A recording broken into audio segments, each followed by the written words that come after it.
Cerita dimulai ketika hujan deras turun di tengah gelapnya malam. Seorang pekerja minimarket bernama Hodu berusaha menawarkan sesuatu pada pelanggan parubaya yang terlihat cukup menyeramkan. Tiba-tiba, lampu mulai berkedip diikuti dengan isak tangis yang perlahan semakin terdengar jelas. Ketika Hodu membalikan pandangannya, dia melihat penampakan wanita yang ternyata adalah sahabatnya sendiri. Dia adalah Yeji. Kehadirannya begitu dramatis membuat Hodu dan seorang pelanggan terkejut saat melihatnya. Ternyata Yeji sedang merasa frustasi karena dia gagal mendapatkan pekerjaan untuk kesekian kalinya. Padahal nilai akademis dan prestasi yang dia miliki sangat memuaskan. Tidak sampai di situ, investasi saham yang dia lakukan juga tidak membuahkan hasil. Singkatnya, sekarang dia menjadi orang susah. Dengan kondisi yang sulit itu, Yeji menagih kembali uang yang belum lama ini dia pinjamkan kepada Hodu. Tapi sayangnya, Hodu sudah menggunakan uang itu sebagai deposit untuk rumah baru yang dia sewa. Bingung harus berbuat apa, Hodu pada akhirnya membawa Yeji ke kontrakannya yang ternyata sangat mewah dan punya banyak perlengkapan di dalamnya. Kulkas 2 pintu, bak mandi, kamar tidur yang nyaman, dan masih banyak lagi. Rumah itu sangat mewah untuk harga sewa yang hanya beberapa ratus ribu jika dirupiahkan. Dan tentu itu menimbulkan pertanyaan besar bagi Yeji. Sementara Hodu tidak begitu peduli, justru dia malah menganggap itu sebagai keberuntungan. Karena fasilitas yang ditawarkan memang begitu menggiurkan, Yeji pada akhirnya memutuskan untuk tinggal bersama Hodu. Dia merasa punya andil besar karena sebagian besar biaya deposit rumah itu berasal dari uang yang dia pinjamkan kepada Hodu. Selain itu, Yeji sudah tidak punya uang untuk membayar sewa tempat tinggal sebelumnya. Dia juga malu jika harus pulang ke rumah orang tuanya dengan statusnya yang masih pengangguran. Bagaimanapun, Hodu tidak bisa menolak kehadiran sahabatnya karena selama ini Yeji selalu membantunya di masa-masa sulit. Nah, sejak saat itu, keanehan mulai bermunculan dan mengganggu kehidupan mereka berdua. Keanehan yang pertama adalah munculnya boneka bayi misterius yang tiba-tiba terinjak oleh Yeji. Hodu tidak tahu dari mana boneka itu berasal, tapi dia tidak terlalu mempermasalahkannya dan menganggap itu bagian dari properti rumah yang mungkin terjatuh atau semacamnya. Di suatu hari, Yeji menemani Hodu pergi bekerja di minimarket yang letaknya tidak jauh dari rumah mereka. Ajushi sebelumnya juga ada di sana. Dia adalah pelanggan setia di minimarket itu. Mereka kemudian bertemu dengan tetangga sebelah rumah yang terlihat ramah, tapi Yeji merasakan ada sesuatu yang aneh pada dirinya. Malamnya, mereka pun pulang membawa banyak makanan yang sudah kadaluarsa dari minimarket, tapi masih layak untuk dimakan.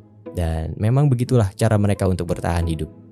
Setibanya di depan rumah, Yeji melihat penampakan wanita di jendela kamar, tapi dia mengira itu adalah orang yang masuk ke rumah mereka.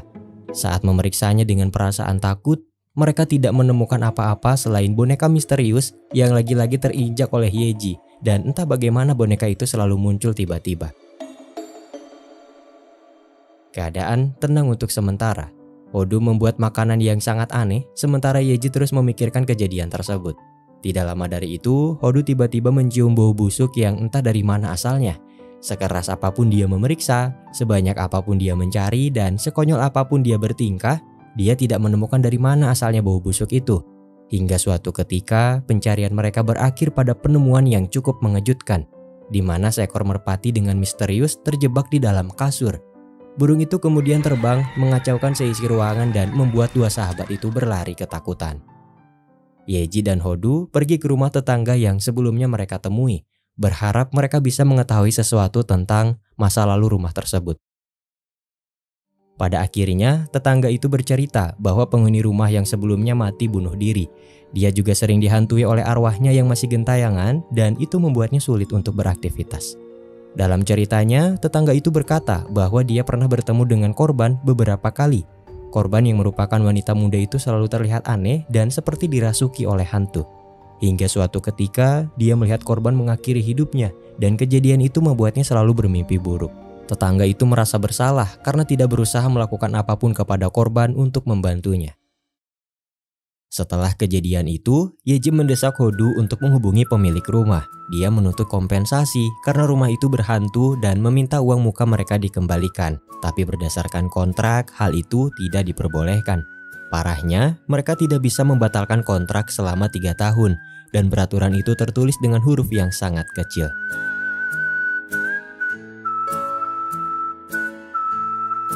Kembali ke minimarket dengan Ajushi yang masih setia berada di sana, Yeji dan Hodu mengeluh karena harus terjebak di rumah berhantu selama bertahun-tahun.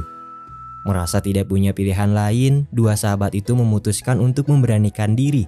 Tapi setelah melihat langsung penampakan hantu yang ada di rumah, mereka kembali ke minimarket dengan takut dan memutuskan untuk mencari penyewa baru rumah tersebut.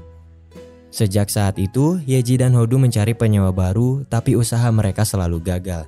Yang pertama disebabkan oleh gempa yang entah kenapa hanya terjadi di rumah itu. Calon penyewa jadi takut dan mereka membatalkan perjanjiannya. Calon kedua datang, dia setuju untuk mengambil rumah tersebut, tapi kemudian hantu rumah menyerangnya, membuatnya lari ketakutan dan membatalkan perjanjian. Begitu juga untuk calon yang ketiga, dia pergi ketakutan setelah melihat Hodu dirasuki oleh hantu itu. Entah apa yang terjadi, makhluk itu seolah tidak mengizinkan rumahnya untuk dihuni oleh pemilik lain.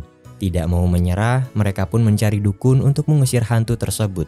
Tapi ternyata harga jasanya sangat mahal, sehingga akhirnya mereka mencari cara untuk mengusir hantu sendiri. Mereka menemukan artikel yang menjelaskan bahwa hantu dapat diusir menggunakan kacang merah dan garam.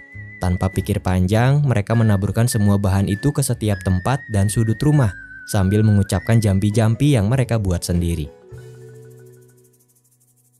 Malamnya, ketika Yeji dan Hodu tertidur di ruang tengah, bahan-bahan yang mereka siapkan mulai bereaksi. Namun bukannya mengusir hantu, kacang-kacang dan garam itu malah menyerang mereka hingga pergi ketakutan. Kembali ke minimarket, masih dengan Ajushi tentunya, Yeji dan Hodu menangis, tidak tahu harus berbuat apa lagi untuk menghadapi masalahnya. Hingga suatu ketika, Yeji menemukan dukun online yang bisa mengusir setan dengan harga murah. Mereka memanggil dukun itu dan menaruh harapan besar kepadanya. Namun, ternyata dukun itu tidak pernah benar-benar mengusir hantu. Dia juga takut menghadapi hantu tersebut dan pergi melarikan diri. Merasa telah ditipu, Yeji mengejar dukun itu dengan marah dan menuntut agar uangnya dikembalikan karena itu adalah tabungan terakhirnya. Dukun itu bernama Kidu dan umurnya sama seperti mereka. Kidu menjelaskan bahwa uang yang telah dia terima sudah ditarik oleh bank untuk membayar hutang yang dia miliki. Ternyata hidupnya juga sedang susah, rumahnya disita dan bahkan untuk makan pun dia kesulitan. Merasa prihatin dengan nasibnya, Hodu membawa Kidu ke rumah dan menawarkan makanan anehnya. Kidu bercerita bahwa sejak kecil dia bisa melihat hantu dan kemampuan itu dia dapat dari keluarganya yang merupakan keturunan dukun selama beberapa generasi. Kidu sebenarnya takut kepada hantu, tapi karena tuntutan kehidupan, dia terpaksa harus mencari pekerjaan dengan kemampuan satu-satunya itu. Di malam itu, Yeji tiba-tiba saja kerasukan dan berkata bahwa semua ini tidak adil. Lampu di rumah seketika berkedip mengundang perhatian polisi yang sedang berpatroli. Hodu dan Kidu yang ketakutan pergi keluar rumah dan bertemu dengan polisi yang datang untuk memeriksa keadaan. Yeji pingsan dan dia terbangun di kantor polisi. Saat itu, polisi menyampaikan beberapa hal tentang korban dan rumah berhantu. Polisi mendapat rekaman pelaku yang menyelinap ke rumah korban untuk menyimpan kamera tersembunyi dan mungkin segala macam hal telah direkam. Tersangka menggunakan topeng dan itu tidak membuktikan siapa pelaku sebenarnya. Polisi menduga bahwa itulah yang membuat korban frustasi dan memilih untuk mengakhiri hidupnya.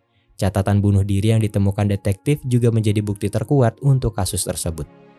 Namun, firasat Yeji mengatakan bahwa korban dibunuh dan itu sebabnya dia gentayangan berusaha memberitahu orang-orang melalui keanehan yang terjadi.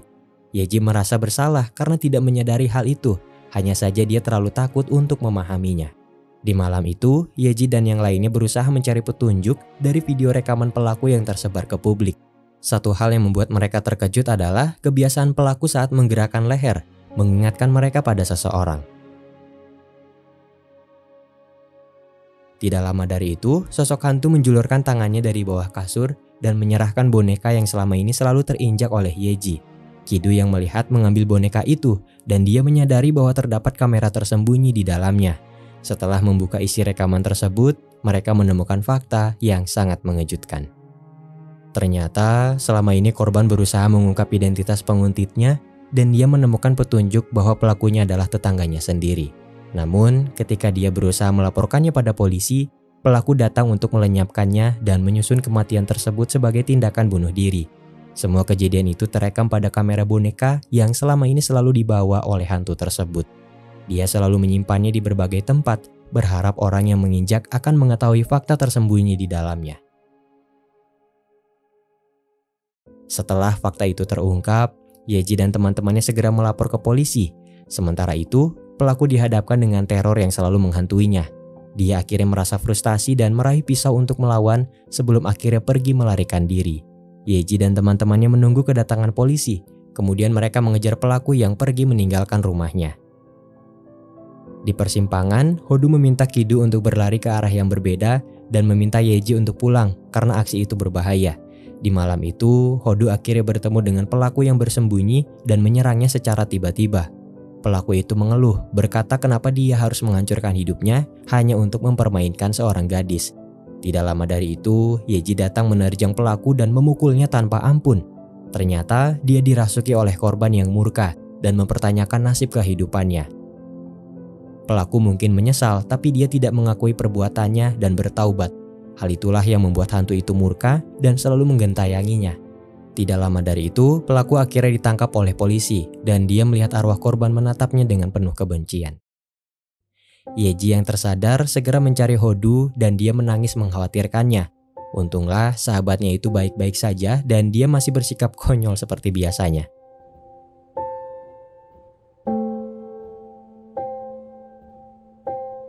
Pada akhirnya, Yeji, Hodu, dan Kidu pergi ke sebuah tempat untuk memperingati kematian korban. Arwah korban yang bernama Sohi itu muncul di hadapan mereka. Dia tersenyum dan mengucapkan terima kasih sebelum akhirnya pergi meninggalkan dunia dengan tenang.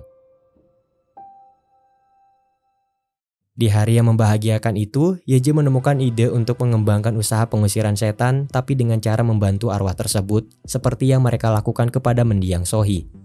Semua orang setuju sebelum akhirnya lampu di rumah tiba-tiba berkedip dan terlihat sosok Ajusi yang sering mereka temui di minimarket sedang menatap mereka. Yeji dan Hodu hanya terkejut dan bertanya-tanya kenapa Ajusi itu bisa masuk ke rumah. Sementara Kidu menyadari bahwa sebenarnya Ajusi itu adalah hantu.